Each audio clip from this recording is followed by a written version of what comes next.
예, 38장 1절 보시겠습니다. 그때 여호와께서 폭풍우 가운데에서 욥에게 말씀하여 이르시되 무지한 말로 생각을 어둡게 하는 자가 누구냐? 너는 대장부처럼 허리를 묶고 내가 네게 묻는 것을 대답할지니라. 내가 땅에 기초를 놓을 때 내가 어디 있었느냐? 내가 깨달아 알았거든 말할지니라. 누가 그것의 도량법을 정하였는지 누가 그 줄을 그것의 위에 띄웠는지 내가 아느냐? 5절까지 우선 봉독해 드렸습니다. 32장부터가 욥을 구원하시는 여호와입니다. 1장부터 3장까지 욥을 망하게 하셨습니다. 그리고 4장부터 31장까지 아주 혹독하게 시험을 하셨습니다. 그리고 이제 32장부터는 하나님께서 다시 욥을 회복하시고 구원해 주시는 이러한 섭리를 하시는데, 하나님이 직접 나타나시기 전에 먼저 엘리후라고 하는 사람을 보냈습니다. 이 엘리후는 어떤 면에서 하나님과 욥의 중간에서 하나님의 입장을 대변해서 욥에게 일러주고, 그리고 욥에게 하나님을 자세히 설명해 준 그러한 사람입니다. 이 엘리후라고 하는 사람의 그 이름의 뜻이요, 그는 나의 하나님이시다, 그런 뜻이에요. 그는 나의 하나님이시다. 바로 하나님 여호와가 나의 하나님이시다, 이런 뜻인데, 그 이름이 증거하듯이 이 엘리후는 그야말로 하나님의 입장에 서서 욥에게 하나님의 뜻을 알려주고, 욥이 잘못 알고 있는 것은 고쳐주고, 그리고 권면하고 다시 욥으로 하여금 모든 것을 정리해서 하나님께로 돌이킬 수 있도록 이렇게 하는 모습입니다. 그런 면에서 우리가 뭐 중보자라는 표현을 잘 쓰지는 않지만 중보자 같은 그런 역할을 지금 하고 있다, 이렇게도 볼 수 있습니다. 구약 시대 때 보면 그 아브라함이 하나님의 놀라운 역사로 말미암아 318명 데리고 가서 5대 연합국을 무찌른 사건이 있었죠. 그때에 그리고 나서 그 조카 롯이 잡혀가고, 그리고 소돔을 또 구출한 그런 장면이 있었습니다. 그때 갑자기 멜기세덱이라고 하는 사람이 갑자기 나타나죠. 나타나가지고 아브라함에게 너의 이 승리는 네가 한 게 아니고 하늘에 계신 하나님이 그렇게 하셨다. 그리고 아브라함으로 하여금 하나님께 제사를 드리도록 그렇게 했죠. 그때 11조를 드리고 제사를 드리도록 그렇게 했죠. 그렇게 해서 그 영광을 하나님께 돌린 예가 있습니다. 어찌 보면 그때 그 멜기세덱이 갑자기 출현한 그런 사람이에요. 그래서 나중에 성경은 뭐라고 그러냐면 그 사람의 근본이 어딘지를 잘 몰라요. 어디서 왔는지 무슨 일을 하는 사람인지 잘 모르는데 그냥 그 당시로 봐서는 예루살렘 왕이었죠. 예루살렘 왕이었는데 사실 그 근원을 잘 모릅니다. 잘 모르는데 자고한 갑자기 나타나가지고 하나님의 제사장이라고 하면서 아브라함에게 가르쳐준 그런 인물이에요. 중간 역할을 한 사람이에요. 중보자 역할을 한 사람이에요. 지금 이 욥과 세 친구도 어찌 보면 처음에 계속 소개가 되기를 욥과 세 친구만 소개가 됐었어요. 그래가지고 우리는 그 사람들 외에는 없는 줄 알았어요. 근데 갑자기 엘리후가 등장을 해가지고 그 세 친구들의 잘못을 먼저 지적하고, 그리고 욥의 그 말 실수 같은 것들을 지적하면서 그것이 잘못됐다라고 이야기를 하고, 그러면서도 한편으로는 욥에게 권면하고 다시 하나님께로 돌이키게 하는 그러한 일을, 그런 역할을 합니다. 그래서 어떤 면에서입니다. 똑같은 얘기는 아니고 어떤 면에서 이 엘리후는 그 멜기세덱 같은 그런 모습이 아닌가라는 생각도 듭니다. 뭐 그렇다고 내가 꼭 그렇다는 얘기는 아니고 그런 입장의 사람이다. 그런 입장의 사람이다. 다만 중요한 역할은 뭐냐면 욥이 미처 깨닫지 못했던 것을 알려주고, 그리고 하나님의 그 전능성, 주권성, 하나님의 놀라운 능력의 영광들을 깨우쳐준 그러한 인물이다. 자, 그 엘리후를 통해서 하나님을 지난주까지 잘 설명을 해 주었습니다. 그래 놓고 38장에 들어와서는 이제 하나님이 직접 욥에게 나타나셨습니다. 그리고 욥에게 욥을 신문하시죠. 신문하시면서 하나님의 영광을 선포해 주는 그러한 장면이 되겠습니다. 여기서 38장부터 41장까지가 바로 그 내용인데요. 여기서의 주된 내용은 하나님이 권능으로 만물을 주관하시는 그런 전능성을 소개하고 있습니다. 그래서 천지를 주관하시고, 첫 번째는 천지의 주관자이신 하나님을 소개합니다. 이것이 오늘 배울 내용, 바로 38장 1절로부터 38절까지의 내용이 되겠습니다. 그리고 그 다음에는 이 지구상에 있는 동물과 동식물들, 이런 것들을 하나님이 주관하시고, 또 그 다음에는 초월계까지 주관하시는 여호와이심을 또 증거를 합니다. 그러니까 하나님은 우주 삼라만상을 다 지으셨고, 또 그 가운데 인간을 비롯해서 동물들을 주관하시고, 그 다음에는 보이지 아니하는 영계까지 하나님은 다 주관하시는 분이시다. 이걸 네가 알고 있느냐? 라고 이렇게 물으시는 형식으로, 그러니까 신문의 형식으로 답변을 요구하시고 당신의 능력을 보여주고 알게 해주는, 이게 이제 교육의 방법인데, 질문을 통해서 그가 지금 기존으로 알고 있는 상식이 무엇인지를 먼저 드러내게 하고, 그리고 그것에 잘못된 게 있으면 그걸 수정하고 고쳐주는 이런 역할을 합니다. 그래서 정확한 하나님, 그 하나님을 소개하려는 것이 근본 목적입니다. 자, 먼저 38장 1절로부터 3절에서는 보니까 여호와께서 친히 욥을 신문하시며 답변을 요구하시는 장면입니다. 그때에 여호와께서 폭풍우 가운데에서 욥에게 말씀하여 이르시되, 그때는 바로 엘리후의 그 증거가 끝난 다음에 이어서 하나님이 직접 신문을 하시는 거죠. 그러니까 앞에 그 엘리후도 사실은 하나님이 보내신 자로서 그 역할을 다 담당하게 했고, 그 다음에 자연스럽게 바톤을 이어서 하나님이 직접 말씀하시고, 그러니까 처음부터 하나님이 아마 직접 나타나셔서 바로 얘기하면 뭐 기절하든지 아예 뭐 놀라서 그랬을 거예요. 그런데 하나님이 먼저 엘리후를 통해서 하나님은 이런 분이시다, 너가 이렇게 잘못했다 그래 놓고 권면 다 한 다음에 너 그러니까 하나님 여호와 앞에 순종해라, 너 순종하지 않으면 안 된다, 순종을 다, 그러니까 준비 작업을 다 해놓은 거예요. 정지 작업을 다 해놓고 그 다음에 하나님이 직접 나타나셔서 욥에게 신문을 하시는 거예요. 신문하시는데 신문의 내용을 보니까요, 무지한 말로 생각을 어둡게 하는 자가 누구냐? 너는 대장부처럼 허리를 묶고 내가 네게 묻는 것을 대답할지니라. 자, 이 말은 물론 지금 대상은 누구죠? 욥이죠. 그러니까 하나님이 욥에게 지금 하는 말인데, 그럼 욥만 잘못했다는 얘기인가요? 그게 아니에요. 사실은 지금까지 무지한 말로 어둡게 한 사람들이, 그 세 친구들이 사실은 더 그랬습니다. 그 중에 물론 욥도 포함이 될 수도 있고요. 욥도 포함될 수 있지만, 어떤 의미에서는 욥은 하나님이 지금 구원하기로 한 사람입니다. 그렇죠? 세 친구들은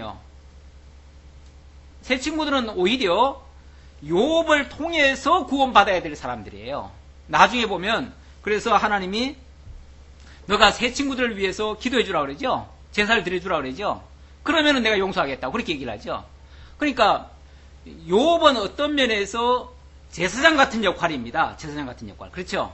제사장 같은 역할이고, 뭐 그렇게 굳이 얘기한다면 아까 엘리후 같은 경우는 뭐 선지자 같은 그런 모습이죠. 하나님의 선지자 같은 모습으로서 나타나가지고 욥에게 하나님의 뜻을 알려주고 하나님을 소개해 준 사람이에요. 자, 그래 놓고 욥에게 무지한 말로 생각을 어둡게 하는 자가 누구냐? 너 허리 동이고 내가 묻는 말에 얘기해라. 허리 동이라는 얘기는, 허리를 묶으라는 얘기는 이제 그 준비 각오를 하라 그 말이죠. 단단히 각오를 하고 내가 이제부터 묻는 말에 답변을 해라. 그거는 욥이 잘못했기 때문에 욥한테만 질문하는 게 아니라 욥은 지금 모든 친구들을 대신해서 대제사장 같은 역할을 하는 자로서 지금 대신 지금 질문하는 거예요. 그러니까 모든 인간들이 잘못 알고 있는 인간들에게 하나님이 다 얘기를 하고 대표로 지금 욥이 거기에 대한 답변을 해야 돼요. 그렇죠? 자, 질문의 내용 첫 번째입니다. 첫 번째 질문은 제가 4절로 7절에서 그렇게 주제를 달았죠. 천지의 기초를 누가 어떻게 놓았는지 아느냐 이랬는데, 자, 본문에는 내가 땅의 기초를 놓을 때 내가 어디 있었느냐, 내가 깨달아 알았거든 말할지니라. 땅의 기초, 여기 땅의 기초가 뭘 얘기하죠? 이 지구상에 있는, 우리가 지금 밟고 있는 이 땅을 얘기할까요? 이 땅만이 아닙니다.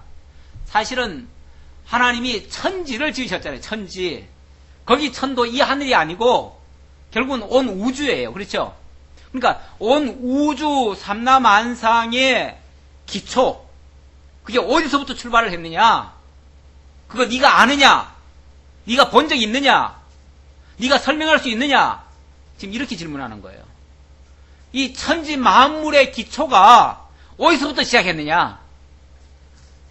제가 지난주에 그 동영상을 보여드린 이유가 바로 여기에 대한 인간들이 답변할 수 있는가를 확인하기 위해서 사실은 그걸 제가 보여드렸습니다.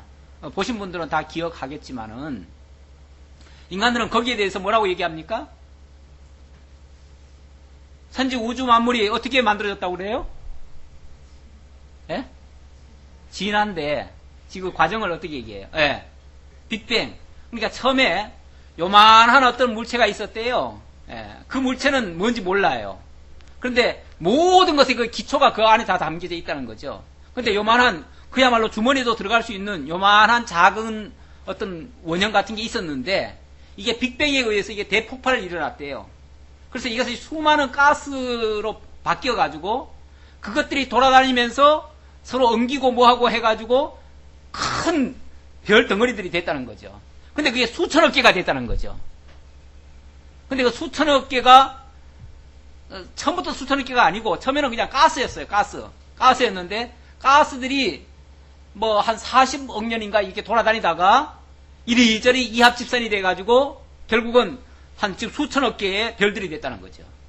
그리고 그 수천억 개의 별들이 다시 은하계가 되고 은하계 속에서 또 뭐 지금 우리가 알고 있는 이런 태양계 같은 것도 만들어지고 이래가지고 오늘날 보이는 그러한 별들이 만들어졌는데 그렇게 만들어진 지가 지금 137억 년이 됐다.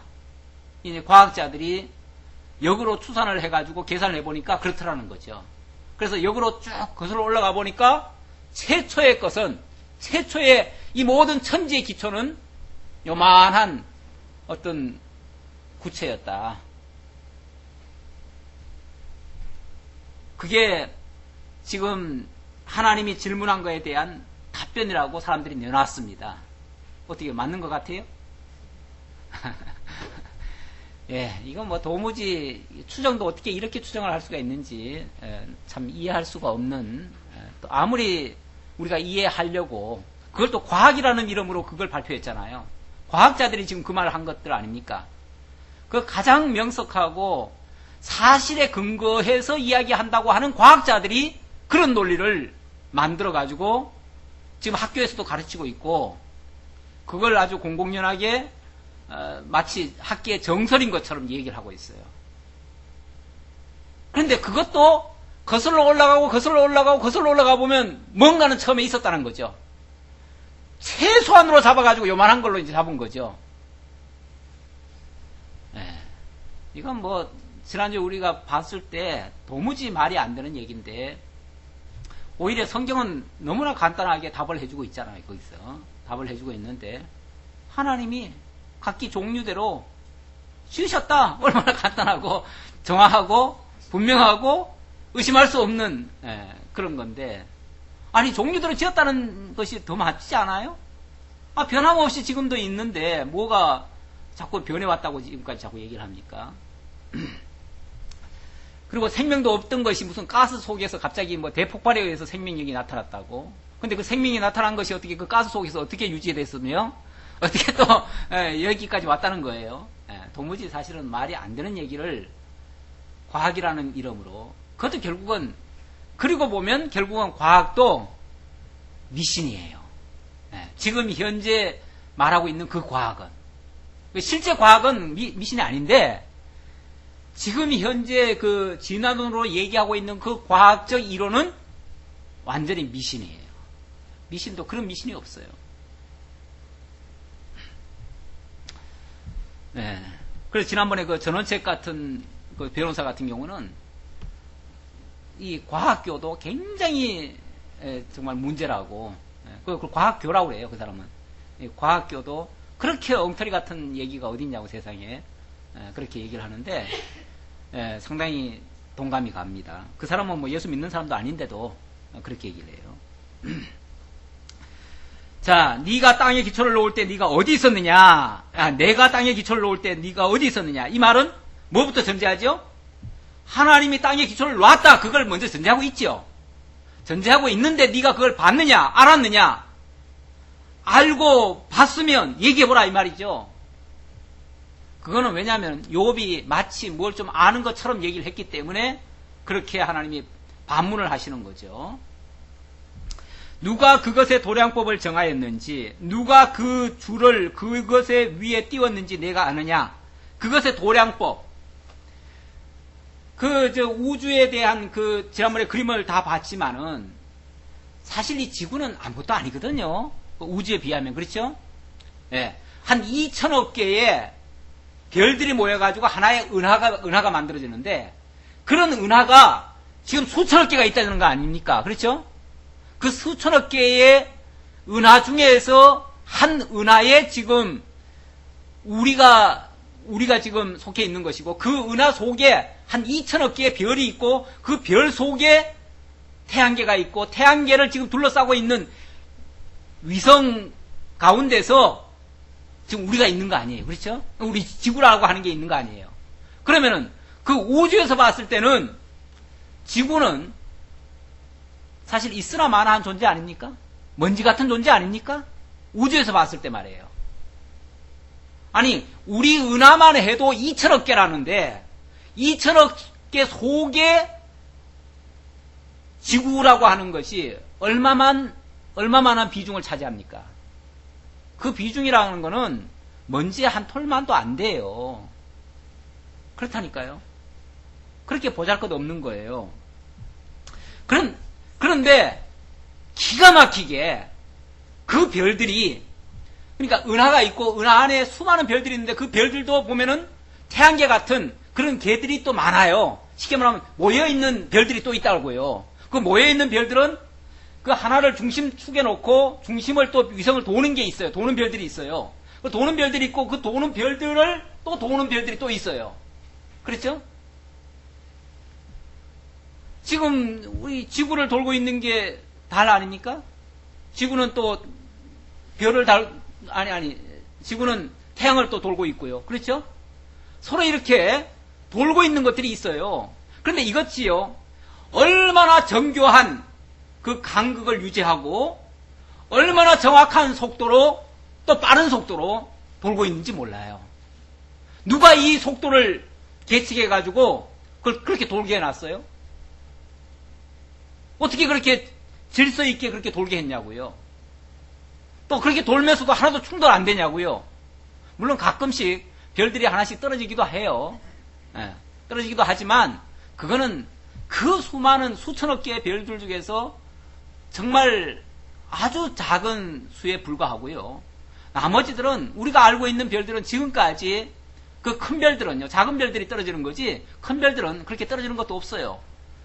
얼마나 정교하게 지금 있는지 몰라요. 사실은 태양과 지구와 또 태양을 둘러싸고 있는 그런 별들과 또 이 달과 그런 그 관계만 해도요, 그게 일정한 간극을 가지고 있고 거기에 지금 중력이라는 게 있어가지고 그게 공중에 지금 매달려 있지만은 떨어지지도 않고 멀리 나가지도 않고 들어가지도 않고, 솔직히요, 우리 지구가요, 지금 뭐 갑자기 지금 뭐 온도가 많이 바뀌었다고 그러는데 태양하고 조금만 더 가까이 가면요, 지구 위에 있는 모든 생명체는 다 타 죽습니다. 그리고 조금만 떨어지면요, 다 얼어 죽어요. 예. 지금 약간씩 변한다고 하는 거는요, 그건 변하는 것도 아니에요. 예. 전체로 보면은 변하는 게 아니에요. 이쪽 것이 저쪽 걸로 이렇게 조금씩 바뀌는 것 같은 그런 모습이지, 예를 들어서 북극이 조금 뭐 뜨거워지니까 또 다른 데가 조금 또 뭐 더워지고 뭐 이런 거죠. 그렇죠? 그런 차이예요. 예. 그런 약간의 이동이지, 그 근본적으로 지금 바뀌는 건 아니에요. 이런 도량법을 누가 정하였느냐? 누가 이렇게 이 중력과의 그런 어떤 관계를 정해가지고 그렇게 일정하게 돌아가게 하느냐? 네가 그걸 아느냐? 누가 그 줄을 그것의 위에 띄웠는지 내가 아느냐? 그것의 주추는 무엇 위에 세웠으며 그 모퉁이 돌은 누가 놓았느냐? 그것이 도대체 어디에 의지해가지고, 어디에 근거해가지고, 어디에 뿌리를 받고, 거기서부터 시작해가지고 이런 형체들을 가지고 각각 돌아가고 있느냐, 그 말이죠. 알아요? 과학자들이 나름대로는 얘기를 했지만, 그거는 나타난 것만 가지고 얘기를 하는 거지, 근원을 얘기하는 게 아니에요. 여긴 지금 그 기초를 지금 묻는 거예요. 그 기초를 아느냐 그러는데, 기초는 사실 모릅니다. 몰라요. 그냥 추정일 뿐이에요, 추정. 과학도 그래서요, 과학이라고 지금 일컬어지는 것들도 지금 현상학이지, 냉정하게 말하면 현상학이에요. 현상을 보고 그걸 가지고 얘기를 하는 것이고, 그것에 대한 추론이에요, 추론. 추론이고, 원래 과학을요, 보통 진리라고 다들 얘기를 하지만, 사실 그 과학자들은 그걸 진리로 인정하고 확정해가지고 발표할 때까지 어떤 과정을 거치냐면은, 먼저 추론부터 합니다. 추론을 해가지고 가설을 내세워요. 가설을 내세워가지고 그 가설에다가 실험을 해요. 실험을 해가지고 자기들 생각대로 실험이 맞아떨어지면 그 가설을 진실로 믿어버려요. 그런데 이 가설이라고 하는 거는요, 이렇게 세워놓고 그걸 실험해가지고 그 결과가 나오니까 진실로 받아들였지만은 이 가설을 달리하면요, 또 달라지는 거예요. 그렇잖아요? 얼마든지 달라질 수 있는 거예요. 가설은 얼마든지 달라질 수 있어요. 오죽하면 사람들이, 우리들 지금 생각이요, 100이면 100, 1000이면 1000 다 다른 거 아닙니까, 사실은? 다 달라요. 그러니까 무궁무진하게 다른 가설을 내세울 수 있고요, 그 다른 가설에 의해서 얼마든지 기존 학설은 바뀔 수 있는 거예요. 그래서 지금까지 수많은 과학자들에 의해서 발표됐던 것들은 수없이 다 깨졌어요. 그러니까 그걸 가지고 진실이라고 믿는 그 자체가 어리석은 생각이에요.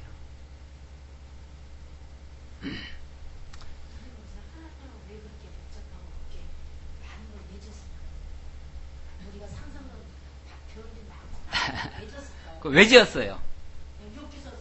이렇게 하나님이 우리가 전능하시다, 무한하시다, 그 영광이 한이 없으시다 라고 했잖아요. 무한하시고 한이 없으시고 이러시려면은 그렇게 나타나야 되는 거 아니에요? 너무너무 많이 전해야 인간이 측량을 못하지요. 인간으로 하여금 측량을 못하게 만들어 놨다니까, 하나님은. 결국은 하나님만이 그 답이 있어요. 사실 하나님 외에는 답이 없어요. 답을 없게 만들어 놨어요. 인간으로 하여금 측량을 하지 못하게 만들어 놨어요. 그래야 하나님 앞에 당신은 하나님이십니다, 당신은 전능자이시군요, 하나님이라는 이름 자체가 전능자라는 이름이에요. 원래 엘로힘이란 말이 전능자라는 뜻이에요. 원래 전능자니까 하나님만이 다 하신다는 걸 보여주려고 당신이 지어놨는데 왜 그렇게 했어요? 하니까 야 내가 하나님인가 알고 하려고 그랬다. 그 말밖에 더 하겠어요? 그러니까 우리로 하여금 상성을 초월하게 만드시는 거예요. 그런데 인간은 그걸 계속 찾겠다고 지금 노력을 하지요.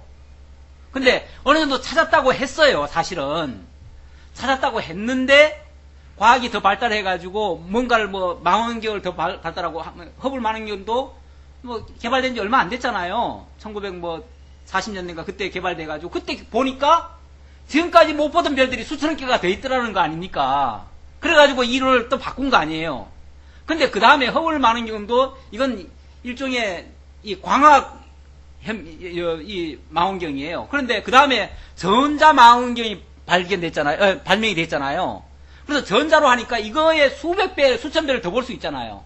더 보니까 더 있더라는 거예요. 그러니까 수천억 개만 있는 줄 알았는데 수천억 개 같은 것들이 수천억 개가 있더라는 거죠. 그러니까 이게 개발하면 개발할수록 더 무한하다는 것만 발견돼요. 더 무한하다는 것만. 그러니까 이거는 포기를 해야 돼, 인간이. 포기를 해야 되는데 이 포기를 하나 했또 인간이. 자기가 하나님처럼 되려고. 첫사람 아담부터가 그것을 먹는 날에는 정령 하나님같이 되리라고 사단이 꾀는 바람에 그 말 듣고 나도 하나님 되겠다고 결국 먹어버린 거 아니에요. 그랬는데 그 이후로 온 인류는 스스로 하나님처럼 되려고 해요. 그 시도를 해요. 나는 나다. 그 말도 내가 하나님이라는 얘기예요. 원래 나는 나라는 말이 하나님이 하시는 말이거든요. 그렇죠? I am that I am. 나는 나다. 내가 곧 그다. 네. 내가 하나님이다. 그 말이에요. 나 외에는 없다.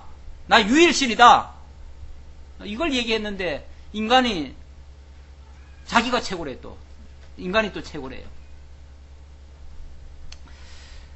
자, 그때의 새벽별들이 기뻐 노래하며 하나님의 아들들이 다 기뻐 소리를 질렀느니라. 이게 하려면은 피조물의 할 일입니다. 피조물은 뭘 해야 됩니까? 하나님이 그렇게 해놓으신 걸 보고 뭘 해야 돼요? 찬양을 해야죠. 영광을 돌려야죠. 인간이 할 수 있는 일은 원래 이거 하라는 겁니다. 하나님이 피조물을 지어놓은 이유가 하나님의 영광을 보고 찬양하라는 거예요. 그런데 찬양할 생각을 하는 게 아니라 하나님 앞에 도전할 생각을 하고 있어요. 자, 그 다음 8절입니다. 8절은 두 번째 질문인데요. 천지의 모태인 바닷물을 누가 막았는지 아느냐? 물에 대한 이야기입니다. 바다가 그 모태에서 터져나올 때 문으로 그것을 가둔 자가 누구냐? 여기 바다, 이 바다 역시 지구 위의 물뿐 아니라 우주에 있는 모든 물을 가리키는 이야기예요. 태초에 성경은 뭐라고 얘기를 하죠? 태초에 하나님이 수면에 운행하시니라. 하나님이 수면에 운행하셨대요. 그 수면에서 하나님이 뭘 했어요? 운행하셨어요. 일을 시작하셨어요. 사실 거기가 기초예요. 거기가 기초인데 우리는 이 보이는 이 바닷물 가지고 이게 전부인 줄 알아요. 이게 하늘로 올라가 가지고 그게 다시 또 내려오는 거, 그걸로만, 그러니까 이건 지구상 위에서만 일어나는 일인데 이게 전부인 줄 알아요. 그런데 이게 전부가 아니라는 거죠. 사실은 모든 것이 물에서 다 나왔어요. 물에서 다 나왔어요. 어찌 보면 근원을 또 찾아 올라가 보라 그러면은 물이라고 할 수 있어요. 왜냐하면 태초에 하나님이 수면 위에 운행하셨다 그랬잖아요. 그러니까 처음에 물이 있었다는 얘기죠. 그 물 속에서 하나님이 천지를 나눴고 밤낮을 나눴고 천지를 만드셨죠. 그 위에다가. 그래가지고 그 물을 윗물과 아랫물로 나눴어요. 그 윗물과 아랫물 속에서 이 아랫물 가지고 우주를 만들었어요. 아랫물 가지고 우주를 만든 거예요. 이 지구상만 만든 게 아니고 우주를 만들었어요. 그러니까 우주 밖에도 뭐가 있다는 거예요? 또 윗물이 있다는 얘기예요. 윗물이 있고 아랫물이 또 있어요. 아랫물 속에서 이 우주가 만들어졌고 그 우주 속에 지구라는 게 있고 지구 위에 또 이렇게 물이 있어요. 참 복잡하죠? 네, 지금 제가 얼른 잠시 얘기했지만 하나님이 만들어 놓은 그 작품이 너무 엄청나요.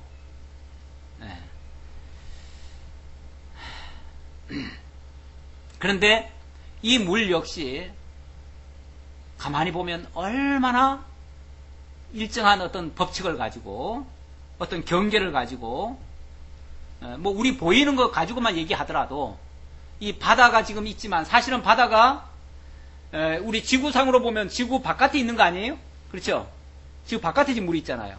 사실은 지구 안에도 물이 있어요. 안에도 물이 있고 바깥에도 물이 있고 또 공중에도 물이 있고 있어요. 있는데 그 물을 하나님의 어떤 법칙에 의해서 그 물이 지금 표면에도 있게 하고 이게 또 증발이 돼가지고 구름으로도 있게 하고 다시 그게 또 흘러 들어가가지고 땅속으로 들어가기도 하고 또 그게 또 흘러내려가지고 또 바다로 또 들어가기도 하고 또 바다에서 또 증발하기도 하고 이게 지금 하나님이 하시는 어떤 원리예요. 그 물을 가지고 운행하시는 섭리하시는 역사들이에요. 지금 거기서 온갖 또 생명체를 다 살게도 하고 얼마 전에도 비 안 오니까 그냥 모든 것이 다 말라 죽고 고추도 농사가 안 됐다 그러더라고요.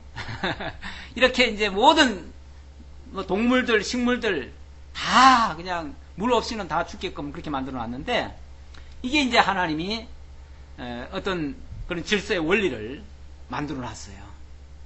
참 희한하지 않아요? 아니 비가 땅에 내렸는데 이 빗물이 흙 속으로 들어가가지고 그 흙 속에 들어간 물이 저 산으로 올라가요. 이게 옛날에는 그게 무슨 원리인지 몰랐는데 요즘 과학이 조금 발견해 보니까 그게 삼투압 방식이에요. 모세관 현상이 돼가지고 이게 그러니까 땅 속에도 다 길이 있어요. 길이 있어가지고 그 물이 저 산 속으로 올라가요. 올라가는데 그게 이제 나무들이 이제 이렇게 빨아당기죠. 빨아당기는 힘에 의해서 우리가 왜 물을 갖다가 저 밑에 있는 물을 위로 올릴 때 한번 호수로 이렇게 빨았다가 놓으면은 물이 계속 올라가잖아요. 그런 것처럼 그 식물들이 이렇게 빨아당기면은 그게 이제 빨려 들어가가지고 저 위로까지 올라가는 거예요. 산꼭대기까지 올라가요. 그 산꼭대기에서 물이 솟구쳐가지고 샘이 돼가지고 거기서 또 내려와요. 이게 위에서만 내려오는 게 아니에요. 아래에서도 올라가고 위에서도 내려오고 이게 또 바깥에서도 수증기가 돼가지고 또 올라갔다가 또 구름이 돼가지고 또 내려왔다가 기가 막혀요. 그러면서 이게 또 일정한 그 범위 내에 있으면서요. 이게 또 한계를 안 벗어나요. 바닷물이 그렇게 예를 들어서 그 뭐 홍수가 많이 지고 이러면은 바닷물이 좀 많아지고 또 아니면 막 비도 안 오고 이러면은 바닷물이 싹 없어지고 이래야 되잖아요. 원칙은. 그렇죠? 우리 생각 같으면. 그런데 바닷물이 어때요? 항상 일정해요. 항상 일정해요. 이게 도대체 무슨 원리예요? 누가 그렇게 하지 않고 어떻게 그게 저절로 그렇게 했냐 그 말이에요. 저절로. 근데 이게 사람들은 그냥 그게 저절로래요. 자연이 그랬대. 자연이란 말이 뭐예요? 스스로 자자에다가 그러하다 연자거든요. 그 스스로 그러하다. 저절로 그렇다 그 말이에요. 저절로 그렇다. 그 세상 그렇게 막막한 말이 어디 있어요? 저절로 그렇대요. 이게 할 말 없어서 하는 말이거든요. 사실은 할 말 없는 사람들이 저절로 그래. 그게 자연이래요. 자연의 원리, 자연의 법칙. 그런데 거기에 결국 그 자연이라고 하는 이름을 그렇게 돌아가도록 어떤 원리를 안 만들어 놓으면 그게 되냐 그 말이에요. 그렇죠? 너무 정교한 원리죠. 그래 그걸 지금 여기서 그렇게 설명하는 거예요. 그 바다가 못해서 터져 나올 때 문으로 그것을 가둔 자가 누구냐? 그러니까 물이 어느 정도의 이 윗물 아랫물로 나뉘고 또 아랫물 속에서도 이 뭐 구름과 땅 속과 막 바다와 이렇게 또 나뉜 거 이걸 누가 그렇게 했느냐 그 말이죠. 그때 내가 구름으로 그 옷을 만들고 흑암으로 그 강보를 만들고 한계를 정하여 문빗장을 만들고 지르고 이르기를 내가 여기까지 오고 더 넘어가지 못하리니 내 높은 파도가 여기서 그칠지니라 하였노라. 그렇게 정확하게 선을 넘지 않도록 한 것도 결국 하나님이 그렇게 했다. 내가 그렇게 했다. 네가 이거 아느냐? 그 말이에요. 이거를 알지 못하니까 별의별 주장들을 다 하는데, 가끔씩 뭐 이제 물론 이게 이런 자연 질서가 파괴되는 경우도 있어요. 언제 파괴되냐면 뭐 2, 3년 전에 왜 일본 쓰나미 같은 거, 그런 것들은 이제 어찌 보면 그 현상이 뭐 된 것 같아요. 그 순간만큼은 빗나간 것 같죠. 근데 작은 그 사건에만 놓고 보면 이게 어떤 원리가 빗나간 것 같아요. 그러나 더 크게 보면요, 그거 역시 그 원리 속에 포함되어 있는 거예요. 하나님이 때때로 그런 쓰나미 같은 것도 일정한 그런 일들이요, 또 반복돼서 일어나요. 계속 일어납니다. 그것도 결국은 반복된다는 거는 그게 질서가 있다는 거예요. 없는 게 아니에요. 세 번째 질문은 12절로부터 나타나는데요. 세 번째 질문은 내가 아침빛을 비치게 조정한 일이 있느냐, 이 빛에 대한 거. 쉽게 말하면 이 태양계 같은 거, 태양계, 그러니까 이 태양계 같이 이렇게 빛을 발하는 그런 광명체가 사실은 많지는 않습니다. 많지는 않고, 그래도 몇 개는 있는 것 같아요. 정확하게는 제가 모르겠는데, 과학자들이 아마 좀 이 태양계 말고도 광명체가 또 있다고 또 얘기하는 경우도 있는데, 아직까지 정확하게 발견된 건 없어요. 없는데, 어쨌든 이 태양계 같은 이 광명체를 누가 비치게 한 줄 아느냐?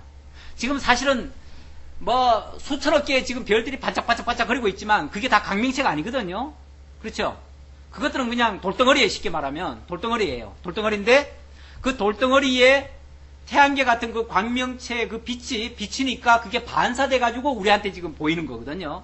그러니까 사실 그것들은 그냥 빛을 반사할 뿐이지, 실제 그 광명체는 지금 현재로 봐서는 뭐 태양계가 어찌 보면 유일하다고도 볼 수 있는데,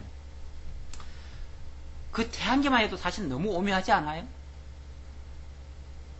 137억 년이 됐다는데, 만약에 137억 년 그대로 인정합시다. 그럼 137억 년 동안에 그 빛이 꺼지지 않고 계속 활활 타오르고 계속 끊임없이 그렇게 유지되는 거 희한하지 않아요? 그거 하나만 봐도 그렇죠? 희한하지 않아요? 아니, 세상의 모든 것들은요, 다 낡고 쇠하고 없어지죠? 다 원료가 다 따르면은 다 없어지잖아요.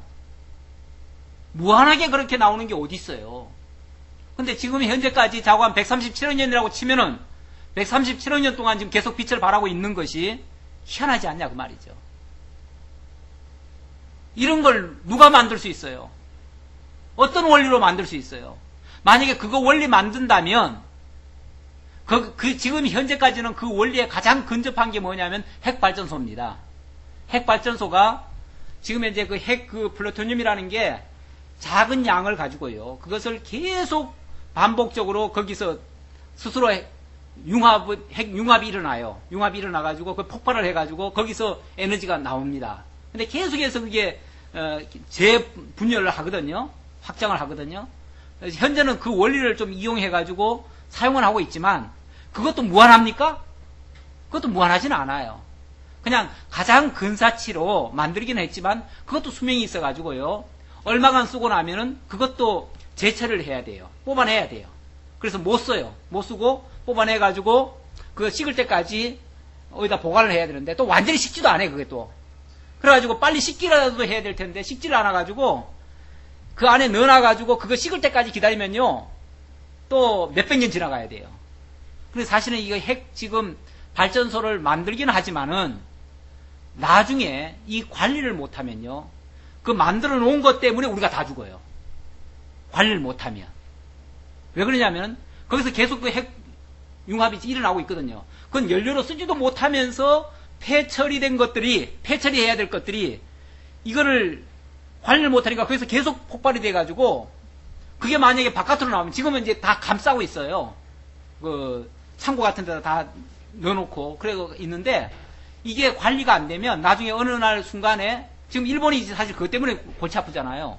그게 그냥 깨지는 바람에 그게 겉으로 좀 노출돼 버린 거 아니에요? 노출되니까 그 주변 사람들 다 그냥 오염돼가지고 죽잖아요. 죽어요, 사람. 그리고 그 한번 그 세츄민이 그런 걸 마시면요, 그런 거를 인체에 들어오게 되면요, 그게 뭐 몇십 년이 지나도 대를 이어도 없어지질 않아요. 그래가지고 완전히 인간이 변형이 돼버려요. 무서운 거예요. 그런데 그런 태양의 그 빛을 누가 그렇게 만들어가지고 지금까지 하는지 이거 아느냐? 그 설명할 수 있느냐? 아직까지 설명 제대로 못하고 있어요.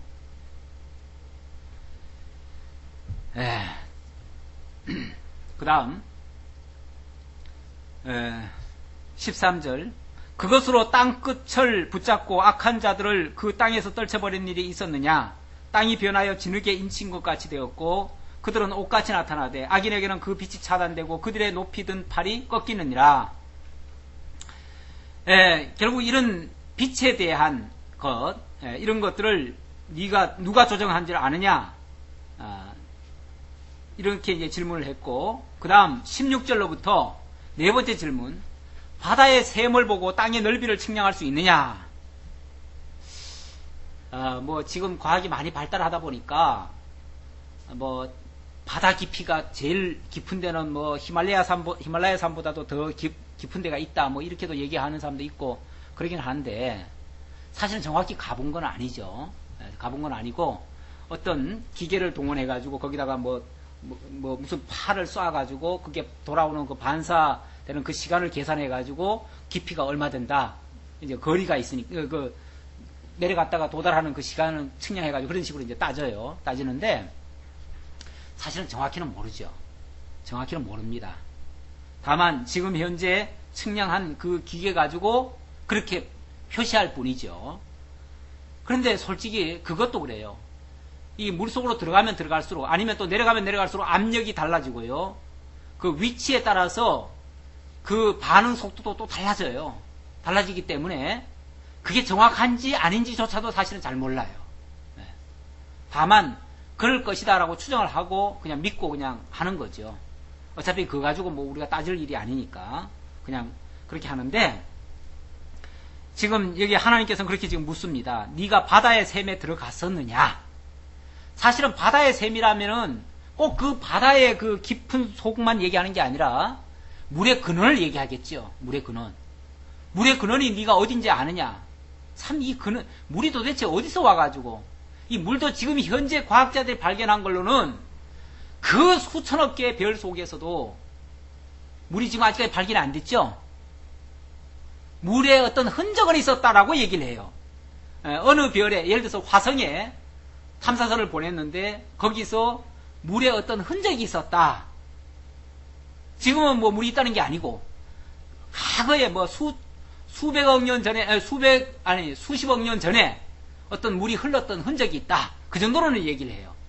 그러나 아직까지 물을 발견했다는 그 별들은 아직 찾은 적이 없어요. 그런데 기가 막히게 이 지금 지구상에는 물이 있거든요. 물이 있고 그 물 때문에 지금 생명체들이 이렇게 지금 살고 있어요. 참, 그리고 보면 이 지구라고 하는 게 엄청나게 축복받은 장소예요. 지금까지 우리 눈에, 인간의 눈에 띈 것 중에서 수천억 개의 별 중에서는 최고의 별이에요, 자원. 이게 뭐 큰 것도 아니에요. 큰 것도 아닌데, 자원 최고의 별이에요. 어디 설령 물이 있다 할지라도, 물이 있다 할지라도, 사실은 생명체가 살 수 있는 조건이 안 돼요. 뭐 어떤 별들은요, 마이너스 수백 도가 되고요. 어떤 별들은 뭐 플러스 또 수백 도가 되고요. 수천 도가 되고 막 그래요. 그런 데서 어떻게 살겠어요? 생명체가 존재할 수 있는 곳이라고는 정말 우리는 뭐 덥다 춥다 그러지만은 그래도 인간이 견딜 수 있는 그 한도 내에 있는 것은요, 이 지구밖에 없어요. 정말 우리가 행복한 데 살고 있는 거예요. 그러면서도 맨날 더 좋은 거 못 해가지고 맨날 불평이죠. 예, 사실 알고 보면 너무 감사한 일들이에요. 예. 네가 바다의 샘에 들어갔었느냐? 깊은 물 밑으로 걸어 다녀 보았느냐? 근데 하나님은 그 수면을 운행하셨다잖아요. 그걸 다 다녀보신 분이시죠? 다 아시는 분이시죠? 예. 사망의 문이 내게 나타났느냐? 사망의 그늘진 문을 내가 보았느냐? 그 깊은 곳에는 또 사망의 골짜기가 있을 텐데 거길 네가 아느냐? 땅의 너비를 내가 측량할 수 있느냐? 내가 그것들을 그 모든 것들을 알거든 말할지니라. 자, 이 질문을 한 거는 네가 아느냐? 모른다면 내게 배우고 내가 하나님인 줄 인정해라. 이런 거죠. 결국 내가 했다. 나밖에는 모른다. 결국 하나님께서 그렇게 말씀하시는 내용이죠. 19절로 21절에서는 다섯 번째 질문. 네가 광명과 흑암의 처소로 인도할 수 있느냐? 어느 것이 광명이 있는 곳으로 가는 길이냐? 어느 것이 흑암이 있는 곳으로 가는 길이냐? 너는 그의 지경으로 그를 데려갈 수 있느냐? 그의 집으로 가는 길을 알고 있느냐? 내가 아마도 알리라. 내가 그때 태어났으리니 너의 횟수가 많음이니라. 이거는 어찌 보면은 진짜 안다고 인정하는 말이 아니고, 네가 그것을 안다면 너는 그때 태어난 자일 거다. 태초에 태어난 자일 거다. 그렇다면 네 연수가 엄청나게 많을 거다. 지금 이 말은 사실은 좀 우리 좀 인간적인 표현으로 말하면 좀 비꼬는 말이죠. 비꼬는 말이에요. 네가 이런 거 아느냐? 네가 안다면은 너는 뭐 하나님하고 동급이다. 그 말이죠. 나하고 동급이다. 그 말인데 그 말은 도대체 모른다 그 말이죠. 광명의 길, 흑암의 길, 광명과 흑암은 정반대 아닙니까? 근데 하나님이 태초에 빛이 있으라 빛을 지으셨고, 빛과 반대되는 것은 어둠이라고 했고, 그것을 밤과 낮으로 또 표현을 했어요. 그러니까 그 빛과 어둠의 근원 아느냐? 그걸 안다면 너는 하나님이다 그 말이죠. 그걸 안다면 너는 하나님과 동급이니까 하나님이 될 거다. 결국 우리 인간으로서는 그걸 모른다는 거죠. 거기가 어딘지 어떻게 알아요? 아니 지금 지금 보이는 것도 지금 과학적으로 증명을 못하는 판에, 아니 그건 고사하고요. 우리가 지금 뭐 의학이 많이 발달했다고 하지만 그래가지고 막 해부까지 하잖아요. 해부까지 해가지고 뭐 온갖 걸 뭐 장기도 바꿔주고 뭐 다 해가지고 뭐 다 주관하는 줄 알지만 아직까지요 생명이 어디서부터 왔는지 몰라요. 생명을 못 찾아내요. 그래서 그 영웅호걸들, 정말 죽기 싫은 사람들, 돈은 많은데 정말 내 돈 다 가지고 가고라도 내 생명만 살릴 수 있다면 좀 살려달라 그러는데도 못 살리잖아요. 그러죠? 그런데 어떻게 그 광명의 길, 흑암의 길을 알겠어요? 작은 것도 모르는데. 우리가 정말 아는 것만큼은 알겠지만 그 아는 것만큼이라는 게 너무 적어요. 사실은 너무 적은데, 그런데 희한한 게는 그 조금 알고는 다 안다고 그런다니까. 그게 문제예요. 근데 우리는 애기들을 키워보면 알잖아요. 애기들이 솔직히 어른들이 봤을 때 애들이 뭘 알아요? 그런데 그 애들이 유치원 갔다 와가지고 아빠 나 이거 다 알아? 엄마 나 다 알아? 엄마는 이거 모르지? 그러면서 마치 자기가 다 아는 것처럼 그렇게 뽐내고 그럴 때가 있어요. 그러면 이제 어른들은 허허 그러죠. 이놈이 뭐 조금 안다고 마치 다 안다고 그러는구나. 우습지요. 어른들이 봤을 때는 그냥 기 살리려고 그래 참 똑똑하다 훌륭하다 그러지만 사실은 바보 같은 얘기죠. 그렇죠? 그런 것과 같다 이 말이에요. 하나님 앞에서 뭐 좀 안다고 이야기하는 인간들의 모습이 그와 같다 그 말이에요. 여섯 번째 질문. 네가 우박과 동풍, 폭우와 우리의 길을 아느냐? 이 어찌 보면 천체의 어떤 변화에 의해서 일어나는 일들. 사실 이 태양과 지구와 달의 관계, 이게 항상 일정한 것 같지만 사실은 항상 조금씩 달라요. 항상 달라요. 왜 그러냐면 이 달이, 왜냐면 지구가 똑같이 태양만 도는 게 아니고 태양의 주위를 또 이 달이 돌고 있잖아요. 돌면서 태양을 막기도 하고 태양을 약간 비껴가기도 하고, 그래서 중력의 어떤 차이를 약간씩 바꿔놔요. 약간씩 바꿔놓으니까 그 바꿔놓는 데 따라서 이 지구는 엄청난 파장이 일어나는 거예요.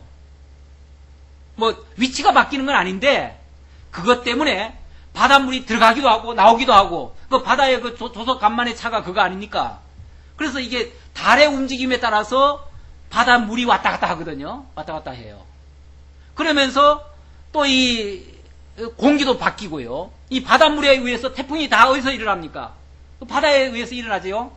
그 바다의 움직임에 의해서, 바다의 움직임은 또 저 달의 움직임에 의해서, 그래서 이 태풍의 움직임에 의해서 또 바람의 움직임이 바뀌고, 또 이게 뭐 비의 움직임이 달라지고, 결국은 이 저 온도의 움직임도 다 바뀌어져요. 이게 그냥 뭐 저절로 막 생기는 것 같은데 저절로 생기는 게 아니에요. 이것도 아주 기가 막히는 어떤 원리와 법칙에 의해서 지금 일어나고 있어요. 어떤 작은 그런 어떤 천체 변화에 의해서 지금 이것들이 다 달라지고 있거든요. 이걸 네가 아느냐 그 말이죠. 이 원리를 아느냐. 이제 요즘 과학이 조금 발달을 하니까 이게 뭐 그 어떤 달의 변화에 의해서 이게 되는구나. 그렇게 조금 알았죠. 조금 알았어요. 조금 알았을 뿐이지 다 안다고 할 수 없어요. 이것도. 자, 그런 얘기를 지금 하고 있는 겁니다. 그러니까 결국 인간이 안다고 하는 거 조금 한번 읽어볼까요? 22절. 내가 내 눈 곳간에 들어갔었느냐, 우박 창고를 보았느냐, 눈이 어디서 만들어지는지, 우박이 어디서 만들어지는지, 내가 환란 때와 교전과 전쟁의 날을 위하여 이것을 남겨두었노라. 그런데 이런 것들 때문에 세상에 온통 천재지변이라는 것들이 일어나고, 뿐만 아니라 나라 간의 어떤 싸움의 빌미가 되기도 하고, 그것 때문에 어떤 전쟁이 승리하기도 하고 지기도 하고, 이런 역사들이 막 일어나거든요. 이 지구상에. 예. 이런 것들을 이용해가지고 사람들이 막 전쟁을 일으키기도 하잖아요. 예. 그걸 또 교묘하게 이용해가지고. 이게 이제 하나님이 다 그런 거를 위해서 미리 준비해 놨다는 거죠. 광명이 어느 길로 뻗치며 동풍이 어느 길로 땅에 흩어지느냐, 누가 홍수를 위하여 물길을 터주었으며 우레와 번갯길을 내어주었느냐, 누가 사람 없는 땅에 사람 없는 광야에 비를 내리며 황무하고 황폐한 토지를 흡족하게 하여 연한 풀이 돋아나게 하였느냐. 기가 막히게 어느 지역에 비가 오고 거기에 또 생물이 자라고 식물이 자라고 거기에 또 다른 생명체가 또 나타나는 것 같은데, 이게 다 저절로 되는 것 같은데 사실은 저절로 된 게 아니라 하나님이 그렇게 만드셨다는 거죠. 비에게 아비가 있느냐, 이슬방으로 누가 낳았느냐, 얼음은 누구의 태에서 났느냐, 공중의 서리는 누가 낳았느냐, 물은 돌같이 굳어지고 깊은 바다의 수면은 얼어붙느니라. 이런 현상들이 어디서 나는지 네가 아느냐? 알면 얘기해봐라. 이게 내가 한 거다. 이렇게 말씀하시는 거죠. 참 인간이요, 뭐 대단히 이 자연을 지배하고 그리고 뭐 그것을 극복하고 있는 것 같지만 아직도 극복 못하는 게 너무 많습니다. 예. 그 미국이 그 이라크하고 전쟁할 때 얼마 전에 저기 리비아에서도 그런 일이 있었는데요. 그 사막 바람, 그 바람 때문에 그 미국의 그 좋은 무기 가지고도 쉽게 못 들어갔어요. 그 다음 31절로 33절까지. 여기서는 7번째 질문. 내가 하늘의 별들을 주관하고 이끌 수 있느냐? 내가 묘성을 메어 묶을 수 있으며 삼성의 띠를 풀 수 있겠느냐? 이 묘성, 이 북두칠성을 가리키는 말이고요. 삼성은 오리온 별을 가리킨대요. 근데 그런 별들을 보면 뭐 띠가 이렇게 형성되어 있는 것 같아요. 이게 막 돌면서 막 멀리서 보면 띠처럼 보이죠. 띠처럼 보이는데 이런 것들을 네가 풀고 또 묶어둘 수 있느냐?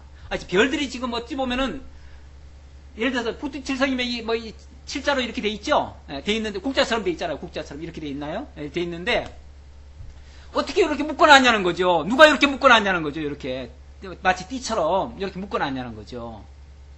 그게 뭐 어릴 적에 우리가 봤을 때나 지금 봐도 똑같이 그 모습 그대로 있어요. 그게 묶여져 있는 거죠. 누가 이렇게 묶어놨냐는 거죠.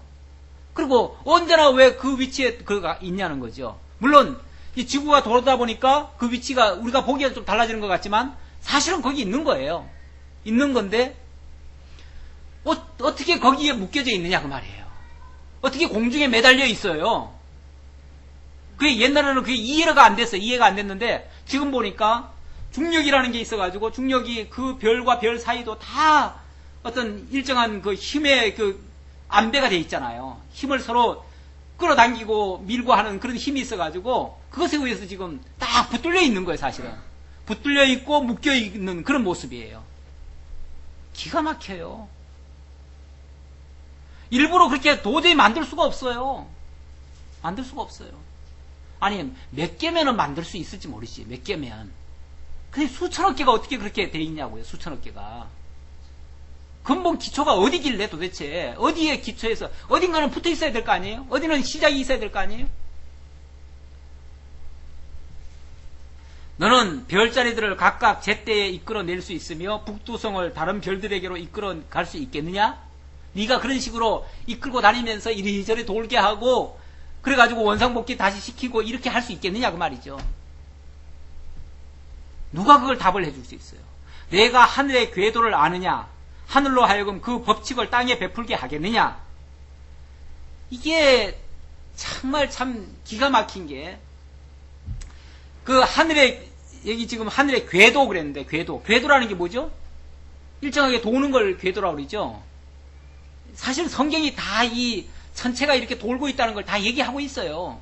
지구도 다 돌고 있다는 걸 다 얘기하고 있어요. 근데 옛날에 이 잘못 이해한 사람들이 세상의 중심은 지구고 지구는 네모 반듯하고 지구는 가만히 딱 붙어 있는데 저 별들이 돌고 태양이 돌고 다 다른 것들이 다 도는 줄 알았어요. 그게 도는 게 아니죠. 사실은 지구도 둥글 것이 다 성경에는 사실은 욥기는 다 설명하고 있어요. 다 설명하고 있는데 사람들이 성경을 이해를 잘못했던 거예요. 그건 잘못 이해해서 얘기했던 거고. 자, 그런 그 궤도로 돌면서 아주 사소한 그런 움직임들이 이 지구에 영향을 미쳐가지고 지구로 하여금 또 이 변화를 갖게 만들고 그래서 지구에 어떤 법칙을 만들었어요. 법칙을.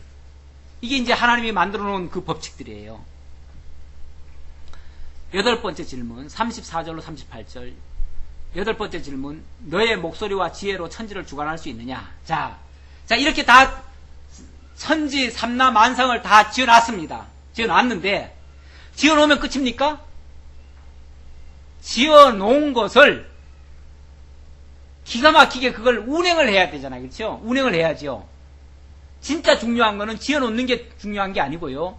지어놨으면 지어놓은 걸 갖다가 질서정연하게 운행을 해야 돼요. 운행을 해야 되는데 어떤 인간이 운행할 수 있습니까? 저절로요? 그러니까 할 말이 없으니까 저절로 됐대요. 저절로 밖에는 할 말이 없어 인간은. 그래서 저절로라고 얘기를 하는데 세상에 저절로는 없습니다. 우리가 속된 표현으로 공짜는 없다 그러죠.